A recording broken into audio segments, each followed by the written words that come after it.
Alors, je venais d'arriver chez mon père pour les vacances. J'avais pas vu mon père depuis...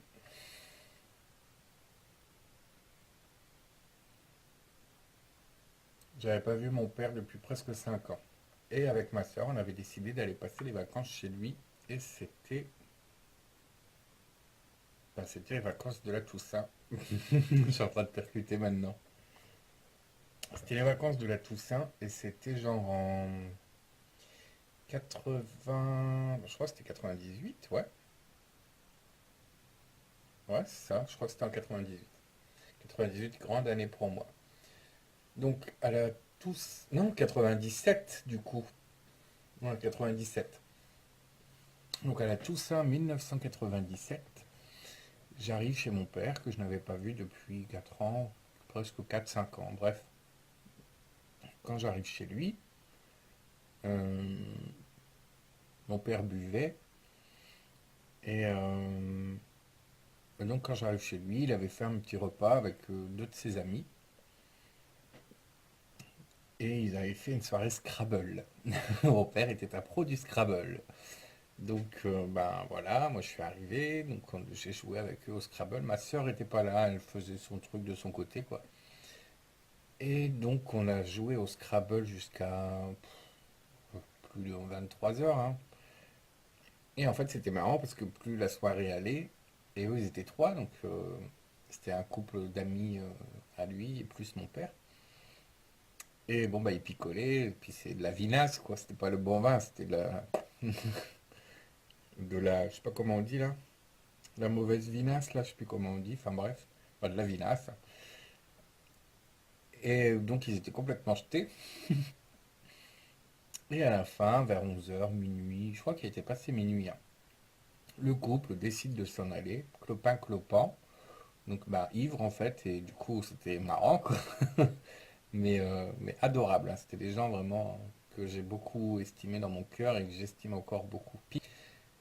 Et, euh, et c'est vraiment, ouais, c'était d'ailleurs, on a une qui est décédée, lui je sais pas s'il est décédé, mais elle est décédée, et c'est une dame qui a joué un grand rôle aussi dans mon cœur. Bref, et donc ils s'en vont. Alors moi c'est marrant parce que je les raccompagne. On était dans des corons, donc c'est les maisons minières pour ceux qui connaissent, hein, pour ceux qui connaissent pas aussi. Donc j'ouvre la porte et à l'époque c'était pas rénové et tout, c'était vraiment à l'ancienne encore. Donc t'avais un lampadaire pour toute la rue, enfin c'était glauque, hein. Donc bah moi je les accompagne à la porte, je les regarde partir, donc je les regarde loin, donc ils marchaient, c'était marrant. Et c'est tout. De là je ferme la porte, je regarde, donc moi je suis dans ma salle à manger, dans le noir. Et après la salle à manger, tu as une véranda, c'était la cuisine que mon père avait fabriquée. Et donc je le vois face à moi, en bout de table, et il était bah, comme ça, quoi. Il était bourré, quoi. Et je me suis dit, je savais pas pourquoi c'était le moment, il fallait que je lui en parle. Et je lui dis, j'ai appris que tu avais fait du spiritisme et tout quand tu étais jeune. Donc là, il me dit, ouais. Pas entre deux, je lui ai dit, on a passé une bonne soirée, c'était cool, machin. Et après, je lui ai dit, j'ai appris que tu avais fait du spiritisme quand tu étais jeune et tout. Il me dit, ouais, mais bon, voilà. Et je lui dis, j'aimerais que tu m'apprennes. Il me dit, oh non, c'est dangereux, ça va pas, fais pas ça. Et je lui dis, franchement, si tu veux faire un truc pour me faire plaisir dans ta vie, bah c'est ça. Montre-moi comment on parle aux esprits. Moi j'avais 16 ans, 15 16 ans. Il me dit, t'es sûr, j'ai bu, c'est pas bien, je suis fatigué, machin. Moi je dis, franchement, je veux le faire, c'est maintenant que je veux le faire. Il dit, bon, pas d'accord.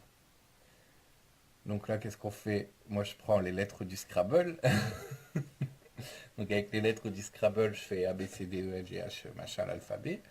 Et à part, je prends une feuille de papier, je fais de 0 à 9, le oui et le non. Donc je fais mon petit cercle comme ça sur la table.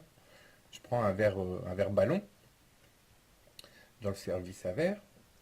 Et lui, il sort un vieux bout de chandelle. Ça doit être un truc genre comme ça, dans un vieux bougeoir, quoi. Et voilà, il le met sur la table. Et donc là, on se met dans le noir. On allume juste la petite bougie. Alors moi, je commence à... Ouh, réveiller, tu vois. Et donc le doigt sur le verre. Puis on attend. Et là, je commence à me dire, est-ce que c'était vraiment une bonne idée de lui demander ça? Est-ce que je vais pas peut-être m'emmerder un peu? Est-ce que ça va marcher? Est-ce que on n'est pas là pour 3 heures, tu vois? Et donc, je vois donc là mon père qui est comme ça, le doigt sur le verre, machin. Est-ce qu'il y a quelqu'un, machin? Enfin, il appelle un peu à sa sauce, quoi. Et là, je vois le verre qui fait cling, cling. Mais moi, j'ai 15 16 ans, je suis très intéressé par tout ça, mais déjà là, je suis très rationnel, parce que j'ai vu plein de trucs déjà en étant gamin, ado et tout, mais je suis toujours resté rationnel. Donc moi, je le regarde, je me dis, il est bourré, avec le poids, tu sais, il tient plus debout, donc forcément, son doigt, il va taper dans le verre. Tu vois, c'est lui qui bouge le verre, tu vois. Et là, ça commence à faire X, W, H, B, Z, machin. Tu vois, bah, avec ça, on n'a pas fini. Et là, donc, il dit, est-ce que quelqu'un veut parler avec nous? Est-ce qu'il y a quelqu'un? Et là, ça glisse d'un coup sur le oui. Et là, je lui dis, c'est toi qui le bouge. Il dit, quoi? C'est pas moi. Il commence à s'énerver un peu et tout. Bon, c'est tout, donc j'attends. Le verre commence à bouger. Et le verre commence à bouger et tout. Et là, donc moi, je suis persuadé en fait que c'est lui qui se fout de ma gueule, qu'il est bourré et que c'est lui qui bouge le verre. Et en fait, d'un coup, il dit, s'il y a quelqu'un, à qui voulez-vous parler? Et en fait, le verre commence à glisser vers moi, mais un peu saccadé. Donc je me dis, c'est lui. Et en fait, d'un coup, bah, le verre va trop vite pour lui, et je vois son doigt qui glisse sur la table. Donc il a plus son doigt sur le verre, et le verre continue à avancer vers moi. Et là, je me dis, putain, mais c'est moi qui le touche ou quoi? Mais tu vois, en fait, tu es dans le doute à te dire, c'est toi ou c'est pas toi? Et le verre, il glisse, il glisse, il glisse. Et là, il tombe de la table pour tomber sur mes genoux. Et là, tu as la chandelle qui fait mais genre une grande flamme chalumeau, et elle s'éteint. Et là, moi, je suis dans le noir, avec le verre sur mes genoux, les larmes aux yeux, et je suis tétanisé, je suis paralysé, hein. Et j'attends. Et je reste comme ça, et là, t'as la lumière qui s'allume, donc mon père s'était relevé entre deux, il avait trouvé la lumière, et moi, je suis mais, tétanisé. Vraiment, je faisais pas le fier, hein. Et là, je le regarde, j'ai les larmes aux yeux, les larmes qui coulent et tout. Je suis pas en sanglots, mais les larmes sont montées toutes seules et elles coulent, quoi. Et mon père qui me dit, t'as voulu voir, t'as vu. Et ça, je crois que c'est une phrase qui voulait tout dire venant de lui. Et en fait, bah, j'avais peur d'aller me coucher après. Du coup, j'ai dit, mais je peux pas aller me coucher sur ça quand même et tout. Ça fait flipper et tout. Et là, c'est la seule fois où mon père vraiment m'a réconforté dans toute ma vie. Ça m'a fait bizarre, hein. Ça m'était jamais arrivé. Et en fait, je suis monté dans ma chambre. Je me suis mis au lit et tout. Et mon père est monté.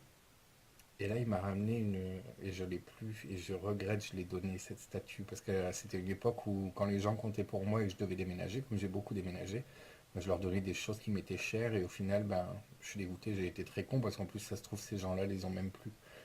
Et donc, il m'a offert, enfin, il m'a ramené une statue de Notre-Dame de Lourdes en plastique. Elle était plus très pleine, donc je pense qu'elle a été utilisée, avec de l'eau bénite dedans. Et je m'en souviens, elle était vieille, hein, dégueulasse, le dessin était presque effacé, elle était super vieille cette statue. Et ben j'ai dormi avec, elle m'a rapporté un réconfort. Et mon père m'a fait un bisou sur le front en me disant ça va aller, il n'y a personne qui peut te faire de mal, il n'y a rien qui peut te toucher, t'inquiète pas, dors tranquille et tout. Et c'est la seule fois de toute ma vie et de toute la sienne où mon père est venu me consoler, me réconforter. Et ça m'a fait... c'est un épisode que j'oublierai jamais, quoi, de toute façon. Et, euh, et à partir de là, bah, ça a été la montée en puissance de spiritisme, magie et compagnie. Et je suis devenu, petit à petit, je me suis construit, quoi. Et mon père, en fait, il m'a toujours... en fait, mon père l'a très mal vécu, lui, parce qu'il avait les mêmes capacités, mais il en avait un peu peur, et en fait, il les maîtrise. Moi, j'ai cherché quand même à les maîtriser. Au jour d'aujourd'hui, je le vis très bien. Des fois, j'ai un petit peu peur et tout, mais c'est normal, on reste humain. Celui qui n'a pas peur, c'est un mytho, ou alors il n'est pas humain. Mais je sais plus ce que j'allais dire. Oui, mon père, en fait, il le vivait mal. Et en fait, il a toujours été fier de moi par rapport à ça. Il m'a toujours dit, je suis fier de toi parce que toi, tu l'assumes, tu l'affrontes et tu l'exploites. Enfin, tu l'exploites, tu le développes. Parce que moi, du coup, ça m'intéressait vraiment. Je voyais que je savais faire des trucs, bah, voilà. En plus, bah, j'étais un peu une victime autrefois au collège, machin et tout. Donc là, bah, ça y est, je savais faire des trucs que les autres savaient pas faire. Donc il fallait plus trop m'emmerder, quoi. Tu vois. Donc après, voilà, j'étais ado, hein, j'ai eu mon époque rebelle. Mais c'est un très beau souvenir, aussi flippant que ça puisse être au niveau de la séance de spiritisme. Surtout qu'après, ça a découlé sur d'autres choses, des trucs bien flippants, avec des potes et tout. Mais ça, c'est une autre histoire. Et, mais ouais, c'est un moment fort en émotion. Voilà, un très beau souvenir. Et du coup, ben, c'est marrant parce que j'ai préféré. C'était une histoire pour vous faire peur. Je devais m'arrêter avec la bougie, machin et tout. Et finalement, j'ai bifurqué sur le réconfort que mon père m'a apporté. Et je pense que c'est la plus jolie des notes sur laquelle on pouvait finir cette soirée finalement. C'était le réconfort de mon père. Donc voilà, mon papa, qui a fabriqué ce petit crucifix quand il était plus jeune. Donc, je t'embrasse, t'es dans mon cœur. Je remercie toutes les âmes qui sont venues nous rendre visite. Je vous souhaite toute la lumière du monde. Je vais laisser les bougies allumées derrière moi toute la nuit. Allez en paix, soyez plein de lumière, soyez amour. Et pareil pour vous. Euh, Aimez-vous.